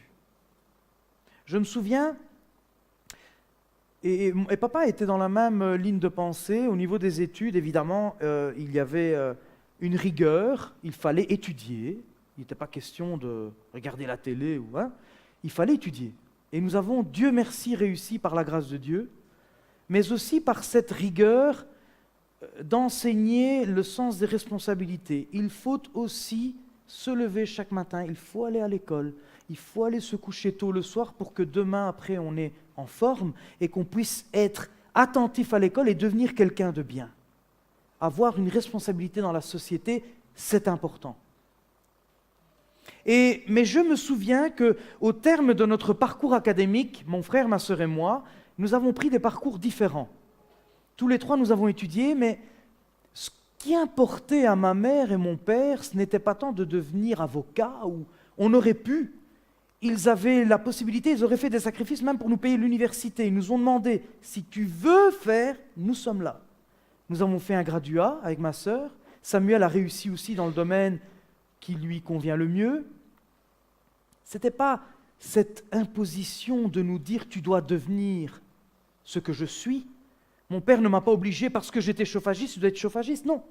L'important, c'est que je sois épanoui, que je devienne qui j'ai envie de devenir. Mais au-delà de cet héritage, du sens des valeurs, de ce sens des responsabilités, de cette liberté de choix, ils ne m'ont pas laissé le choix depuis mon enfance, et je les en remercie aujourd'hui, que de venir à l'église et d'apprendre à connaître le Seigneur Jésus. Ce qui comptait surtout, tu fais ce que tu veux, tu étudies ce que tu veux, tu peux devenir qui tu veux, mais dans tout ce que tu fais, mets le Seigneur à la première place. Ma mère s'en est allée tranquille, parce qu'elle savait que Esther, Samuel et moi connaissions le Seigneur. elle serait partie un peu plus accablée si elle avait vu que nous n'étions plus en communion avec le Seigneur. Bien qu'il y ait des problèmes, bien que nos vies ont ce qu'elles ont eu, et il y a des circonstances qui sont des fois un peu difficiles à vivre. Et chacun de nous dans l'Église a, dans sa famille, des situations difficiles, ça arrive à tout le monde. Et il peut y avoir des bouleversements, des séparations, des divorces, il peut y avoir plein de choses qui viennent bouleverser.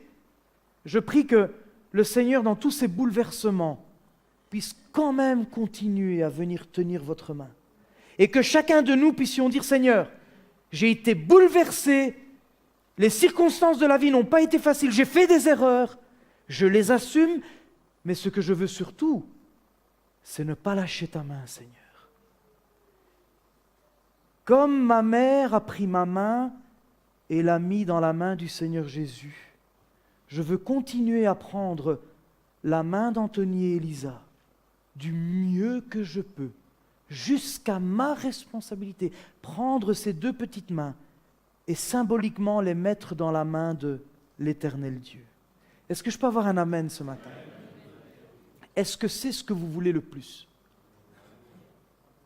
Oh, j'espère vraiment que vos enfants deviendront des juges. On a besoin des juges chrétiens, on a besoin d'avocats chrétiens, on a besoin peut-être d'hommes qui font de la politique et qui sont vraiment appelés par Dieu à venir révolutionner notre société.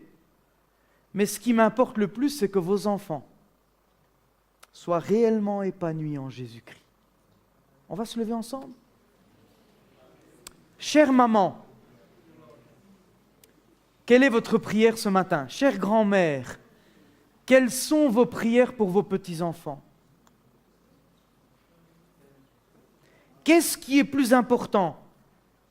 Sa position, la position de vos enfants et de vos petits-enfants dans la société, ou est-ce comme Anne, pour toute sa vie, il lui sera consacré?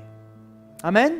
Je voudrais que vous courbiez vos têtes, on va ensemble prier pour que le Seigneur bénisse sa parole dans nos cœurs ce matin. Seigneur, je veux te louer, te remercier pour ces moments autour de ta parole où nous avons pu considérer l'importance de savoir que nous avons tout intérêt à nous approcher de toi avec nos enfants. Seigneur, ce matin, ce que je souhaite, ce que je veux pour les mamans de cette église, les grands-mères de cette église, mais aussi les mamans qui nous regardent sur Internet, c'est qu'elles comprennent que chacune comprenne l'importance de te mettre à la première place dans l'éducation de leurs enfants. Et Seigneur, qu'ainsi, avec les années, leurs enfants puissent leur faire la plus belle fête des mères, c'est-à-dire de leur rendre dans la bienséance, dans la bonté, dans le service à l'Éternel. Seigneur, que vraiment ces enfants puissent grandir dans la connaissance de ta parole et que tous ces enfants puissent savoir exactement qui est le Seigneur Jésus et que le Saint-Esprit puisse vivre en eux afin que tous ensemble nous puissions aller de l'avant. Je te le demande dans le nom de Jésus, béni éternellement. Amen. Vous pouvez vous asseoir et je demanderai aux petites filles ce matin de faire leur part également. Elles ont quelque chose à dire à leur maman ce matin.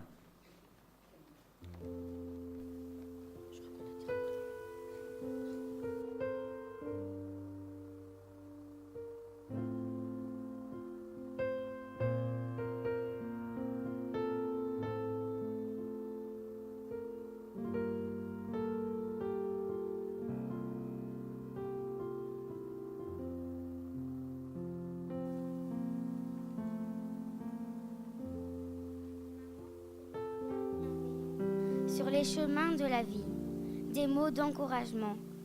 Quand le ciel s'obscurcit, une maman. C'est une étoile au firmament. Une planète à elle toute seule, sur laquelle tous les enfants se cherchent des modèles. Une maman, c'est celle qu'on aime infiniment. Une maman, c'est celle qu'on aime tendrement. Une maman, c'est un signe de la main, des baisers lancés dans le vent, souvent les mêmes refrains. Quand elle veut calme et rayonnement, une maman donne toujours le meilleur d'elle-même, avec les petits comme les grands. Elle sait toujours ce qu'elle sème, c'est rendre le monde bienfaisant. Une maman, c'est la bonne fée au bon moment, quand les chagrins sont insurmontables.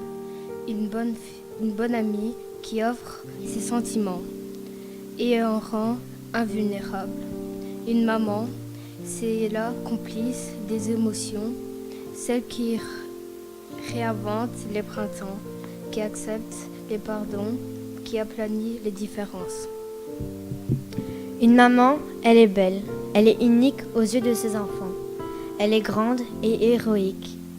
Elle s'offre un bouquet de sentiments.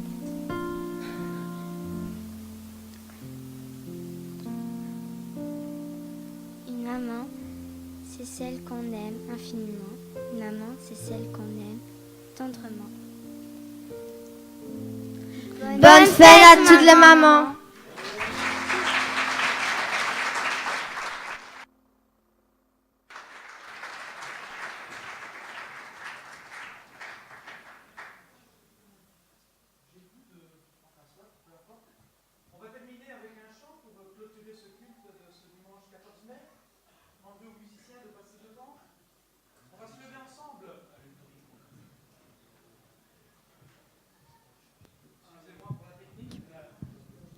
Je disais donc que nous allons terminer par un cantique ensemble avec les musiciens qui vont passer devant. On peut célébrer et terminer ce culte, célébrer le Seigneur et rester dans cette réflexion.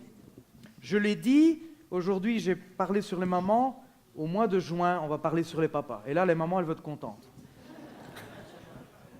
L'important, c'est que tous ensemble, nous soyons harmonieusement en accord et que nous puissions ensemble célébrer l'Éternel. Amen.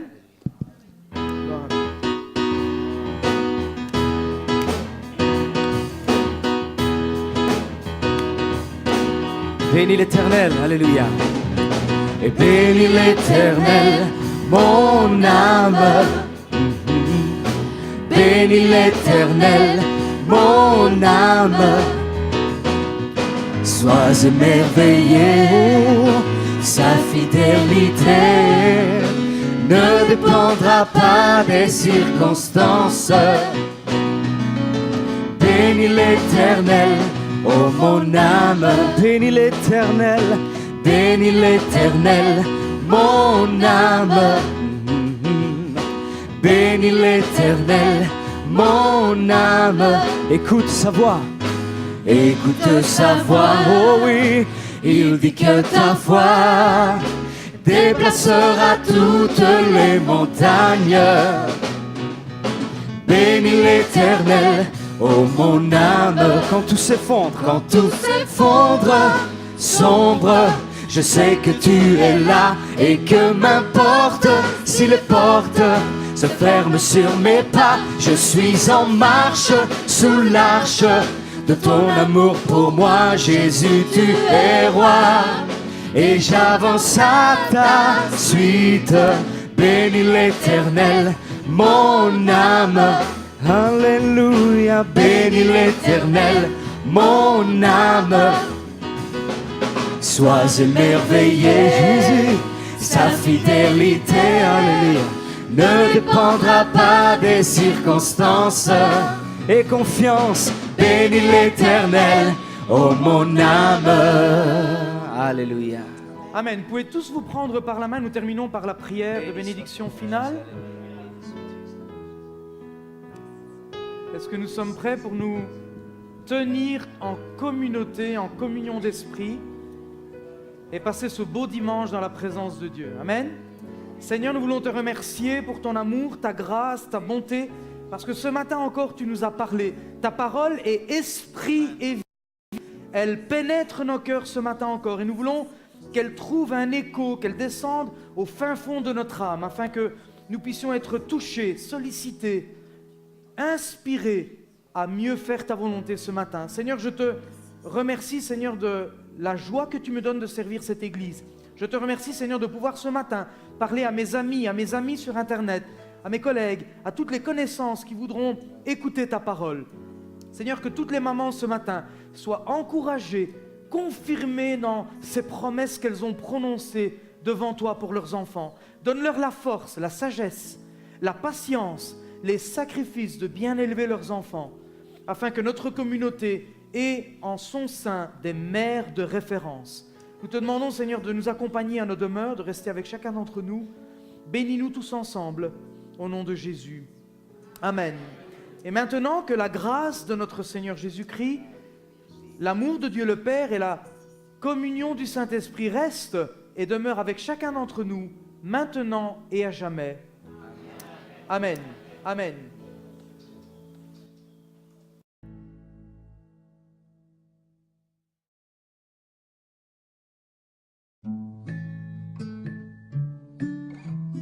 J'aime beaucoup maman.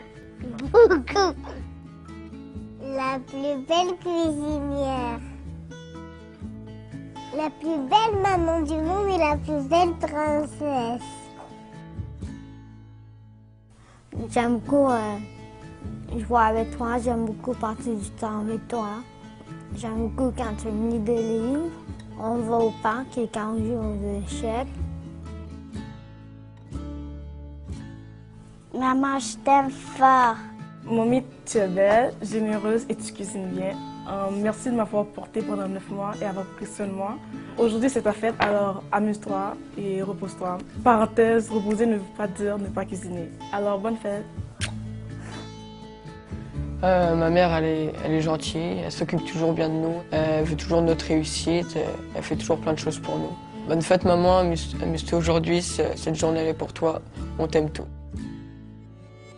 C'est une personne très souriante. Elle est toujours là, chaque fois que j'ai besoin d'elle. C'est une personne extraordinaire. Je t'aime, maman. Ah ouais, j'aime bien rire avec ma maman. C'est une personne importante pour moi. J'aime juste parler avec elle, là, dans le sofa, assis, puis à regarder, puis parler ensemble. Bonne fête des mamans, maman. Merci d'être là pour moi. Je t'aime. Moi, ma mère, c'est quelqu'un de dévoué. J'aime passer du temps avec elle, j'aime parler avec elle. C'est quelqu'un de très sage aussi. Elle s'intéresse à ce que je fais, puis elle m'encourage aussi. J'aime aller marcher avec ma maman. Quand je suis malade, elle me soigne. Faire des randonnées en vélo. Regarder des films avec elle. Bonne fête des mères. Je t'aime très, très fort, maman. J'aime ça jouer aux cartes.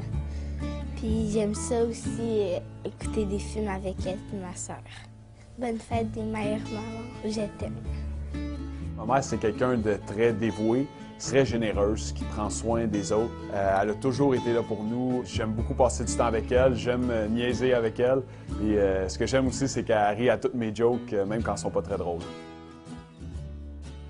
Je t'aime, maman. Bonne fête des mères, maman.